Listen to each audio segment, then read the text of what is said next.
ಲಾವೋಸ್ನಲ್ಲಿ ನಡೆಯುತ್ತಿರುವ ಆಸಿಯಾನ್ ರಾಷ್ಟ್ರಗಳ ರಕ್ಷಣಾ ಮಂತ್ರಿಗಳ ಸಭೆಯಲ್ಲಿ ಕೇಂದ್ರ ರಕ್ಷಣಾ ಸಚಿವ ರಾಜನಾಥ್ ಸಿಂಗ್ ಅವರು ಭಾಗವಹಿಸಿದ್ದಾರೆ. ಇಂದಿನಿಂದ 3 ದಿನಗಳವರೆಗೆ ಈ ಸಭೆ ನಡೆಯಲಿದ್ದು, ಅವರು ಪ್ರಾದೇಶಿಕ ಮತ್ತು ಅಂತಾರಾಷ್ಟ್ರೀಯ ಭದ್ರತಾ ಸಮಸ್ಯೆಗಳ ಕುರಿತು ಮಾತನಾಡಲಿದ್ದಾರೆ.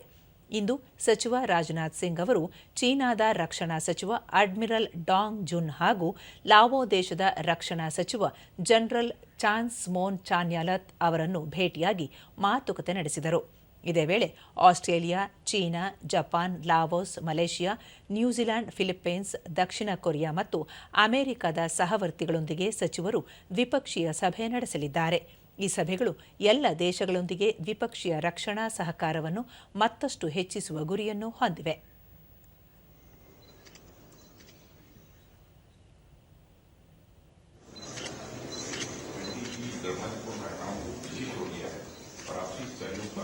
就2020年发生的不幸的事件已经放新的一个页。